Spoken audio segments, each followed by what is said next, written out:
I, 43 male, try to do my best to provide for my wife, F38, and 2 kids, 3,5, as well as my mill, and would like to think I'm doing a decent job. Over the years, I worked to improve our family's living situation. Not only did I complete another bachelor's and recently master's in a STEM-related degree, I at the same time worked 2 full-time jobs, while completing my second bachelor's, and put my wife through school as well. She completed a degree where she could make good money, /60-70K/year, in a healthcare field that always has jobs available. But with the birth of our 2 kids, she has since gave up on her career to be a SOM for the time being. At first it was a struggle while I was finishing up my master's. Once I completed it, after our youngest turned 3, my career took a jump up and we are now able to afford our single-income household in a more feasible manner. We're far from rich but do okay for a single-income family of 4, a little north of 150K base plus bonuses. The past year life was overwhelming per my wife, so even though I now work 75% from home, I budgeted to hire a daytime nanny to help her around the house with one child while the other is in school. Now my day starts every day around 5:36 am.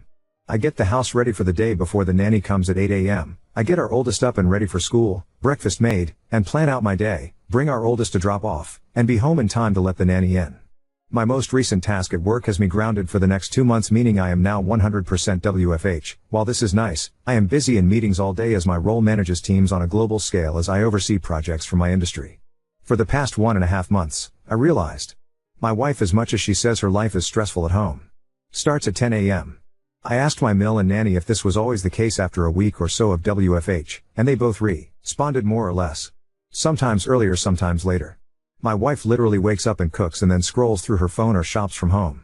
Which brings me to my gripe. I am glad I am able to provide her that sort of life since we both grew up lacking in means. I get the possibility of postpartum depression, the stress of having kids, the feeling of being unfulfilled, the fact that I probably am a shitty husband. But for what it's worth, everything is taken care of and then some.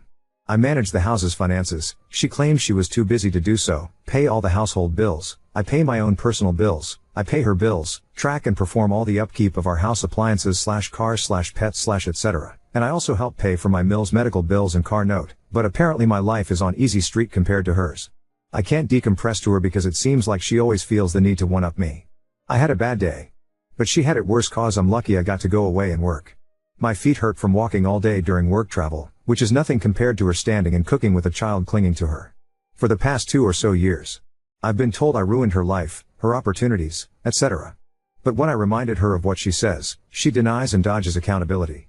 My mill has brought me aside and stated she's noticed a change in both myself and my wife. I have a greater attachment to my kids and hell. I've hugged the dogs and talked to them more about my life than to my wife. I honestly feel like I am in emotional survival mode as I'm one step from moving up the career ladder and one step away from finding love and comfort from the bottom of a whiskey bottle. I'm sure I'll be hearing from the manly men of Reddit about how I'm simping. But I'm not a machine. I just want to know and feel that someone I prioritize aside from my kids appreciates and loves me for what I do. I'm sure I'll hear from the stay-at-home moms of Reddit. Which is fine. I grew up in a single parent / mother household. It's not easy. And honestly, with the help of her mother and a nanny Monday to Friday, for one toddler while another child is at school. Can you honestly tell me she's having the typical SOM experience? Because neither my friends or colleagues who are single parents can say she is. Update 1. I do work in an industry that has a large female population, but I'm literally an open book with work, name colleagues and staff under me. She has access to my work agendas and correspondence if she really wanted to snoop, but on that note she still doesn't know what exactly I do for a living at this time. 2. We as whole family, her parents and mine, have tried to get her to go to therapy but she refuses or skirts around the issue. 3. Aside from my coming from a single mother household my biological dad was present in my life. She has had both parents in a reportedly monogamous marriage for over 40 years. 4. I have tried to talk to her about everything and my own feelings, but again, one-upmanship tends to be the trend here. 5. What I am getting out of the marriage was asked now. Aside from my 2 beautiful kids, I've been asking myself that same question. We have a near non-existent sex life mainly since last year.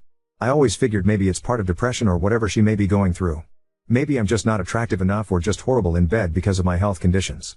I'm not some supermodel husband, but temptation and opportunity does knock and I can perform still, but I never give in, because as cliche as it sounds, I honestly do love my wife and want to only be with her. 6. I'll give credit where credit is due, as I don't want to sound biased. When I say she wakes up and cooks, she cooks for everyone in the house. Myself, kids, mill, and even nanny. Aside from breakfast, she cooks all meals and snacks. I typically fast until lunchtime and our oldest tends to eat a small simple breakfast in case they don't like what school serves that morning. She does load both the kids and her laundry. but seldomly folds and puts them up. I typically do my own and the rest of my clothes I dry clean because they're work clothes. She does keep track of our pantry and fridge, but after she makes the list I'm the one who goes out and buys everything if not delivered. She does clean our bathrooms and house 50% of the time, the other 50 is done by either Mill or myself or sometime Nanny if she feels like being extra helpful. 7. Prior to Nanny, my Mill was the main help for my wife up until she had unexpected medical needs. So I opted to hire a nanny to help them both, more so when Mill is having treatments and recovering. Update 2. I showed my wife my post the following weekend and she read it and all the comments. Long story short, argument, she left our house to stay with her sister, and I've been a single parent since. It's sad to say, aside from the good nights to our kids it's all pretty much the same routine. Nothing much else to say other than, thank you for all the kind words of encouragement. It feels depressingly sad that I feel that I have to turn to random internet strangers for some sort of validation in my rant. My apologies in advance as I try to keep this as vague as possible. Update 3. Post-birth, our kids' pediatrician's office gave my wife those postpartum depression screening forms and during the time of both she scored pretty high and was suggested to see a therapist. With our second child she scored significantly higher and I should say I made an effort to get her the help she needs. She refused, so entered mother-in-law and nanny for support. I know what people will say/think, but this is one of the reasons I am not 100% ready to just give up and file our life together away. Also, I know silently suffering in the near and long run of our kids' future will not add to a healthy atmosphere, but neither would a bitter and hate-filled divorce. I know some have compared it to ripping off a bandage, saying it'll hurt at first but that pain goes away, but I'd rather try to spare my kids thinking that their parents ended up hating each other because of them or something along those lines. I've told a few PPL I talked to in DM since my last post, a little more insight on my personal life. Prior to my promotion I was a PM managing teams and budgets, so out of habit I planned for a lot of what ifs. That being said, I made a number of contingency plans if sadly things went south. So, yes, I have talked to a lawyer, 3 actually. Know our rights and what each of us are entitled to. Have a draft settlement created and on hold until I feel I need to use it. I know what I want and am willing to offer more than what is fair for our kids' well-being, but also have a plan if we end up going to court. It's 100% on me that I'm suffering in silence, but I'm too stubborn to just give up, so while I am venting, I don't expect anyone to feel sorry for me. I endure it to keep the norm our kids know, ensure my Mills treatments go uninterrupted, and of course the hope my wife would finally be open to give therapy a shot and climb together to a better place. Thank you all again. I just wanted to update those who have been kind enough to check up via DM and comments. Apologies in advance for the lengthy post. It's a bit of irony and coincidence that I made a follow-up from the update on 6 May 2024 I made on my original post during Men's Mental Health Awareness Month, but I could really use another outlet outside of my therapist. My apologies if this isn't the storybook ending/destroying of a relationship people were hoping for. To save you a read. Wife left. Came back like nothing happened. She made it about her. Nothing's changed. I'm continuing to be suffering mentally knowing nothing will change while trying to keep it together for our kids. Lots of takeout. The day after she packed up and left, my wife attempted to come back and take the kids with her to her sisters. Naturally I was against this and thankfully so was her whole family including said sister. Not only was it not fair to our kids for her to sweep them away into a home that's not theirs, but to put that financial and housing stress on the rest of her family since she doesn't work and her sister and her family, husband and 3 kids, stays with their dad in the house they grew up in. After a little over a week of being away, I guess she cooled off, so she just decided that it would be fine if she walked in the door with her bags as if she just came back from Target. She came into my office while I was working and angrily stared at me while I sat on a conference call meeting with my team, and I couldn't just jump off as this is a busy time of the quarter for us. I guess that didn't sit well with her because once I took off my headset and closed my laptop she started yelling at me about how much I really don't care about her and her well-being overall. At that moment I couldn't do anything more than look at her and just shake my head. Mother-in-law came in after hearing my wife yelling and pulled her away, telling her to not bother me, while our nanny kept our youngest away from it all on the other side of the house. That night after the kids were put to bed, I sat in my office by myself with a drink as I've been doing for the past nights, and my wife came in. We talked. We argued. We cried. We drank. One thing led to another and we were in bed. I wish I could say that was our making up, but the next sobering morning as we laid there, she went on about how hard it was for her the time she was gone. Literally. It was about her struggles staying at her family house in her old room with her dad and sister's family. How lucky I am to be able to stay here and do this and that and buy this or do that and not stress as much as they did. How easy my and everyone else's in our family lives are compared to hers, even though we had similar upbringings. My mind and heart broke hat morning. I've been spiraling down since then, and this last week I made another attempt to reconcile and talk things out, but I was met with a shouting match while trying to express my current stress and anxieties with life and work in general. Wife, well, do you know how hard this is all for me? You're supposed to help me be happy. Me, so when it comes to my happiness, stress, needs, and overall well-being. FK me, get over it, right? Wife, we all have our own problems, you need to figure it out and get over them.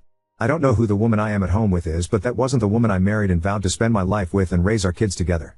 Since that conversation, I've been noticeably distant with her. I've been sleeping in my office or on the couch or with my kids in their bed after putting either one of them to sleep. Still doesn't change her starting her day at 10 a.m. and sitting on her phone talking to her mom groups between cooking meals with the kids in both mother-in-law and nanny's care. Nothing has changed, and I doubt that anything will change.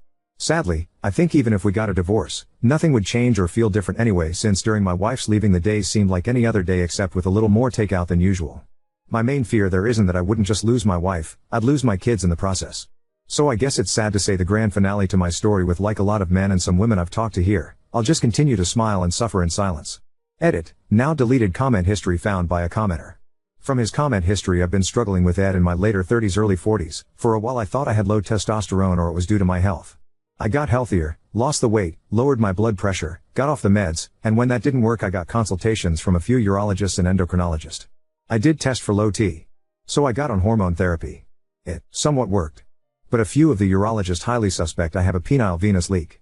After talking to quite a number of experts in the field and looking for alternatives, I actually found a combination of both medication, Trimix, and device that honestly made me harder than in my 20s early 30s. Even though this combination gets me good to go within 10 to 15 minutes, which is usually focused on foreplay with my wife. For the last of 2021 and early 2022 we were having some of the best sex of our marriage almost daily. Then one day after sex she tells me she doesn't feel happy with it because it's unnatural that I have to take these steps to just make love to her. She then compared me to her ex in bed. I laid there next to her in silence and just turned away. My brain broke that night. Now on to second story. Best friend ambushed me with a setup dinner weeks after I lost my husband, and now I'm chased by her trio of toxic supporters. I 23F lost my husband 25 male weeks ago to a car accident. He was the love of my life and I'm still not used to waking up without him every day. We have big plans for our future and it all came crashing down in a heartbeat. We met on his uncle's farm. He was a farm hand and it was love at first sight for me. I'm also 4 months pregnant, but I haven't told anyone. I was planning on telling my friend when I was feeling better.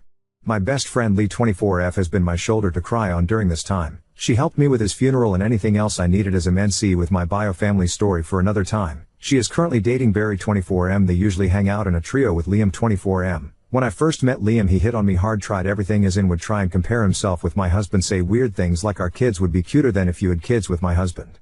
He's also made weird comments like I need a city boy and would motion himself. When I'm a country girl through and through, I typically would shut him down and or ignore him, but I would always get dirty looks from Barry. Skip to Sunday night. I got a message from Lee begging me to come to dinner with her because she wanted to treat me as I had been through a lot in the last couple of weeks. Feeling not so shit about myself, I decided to go.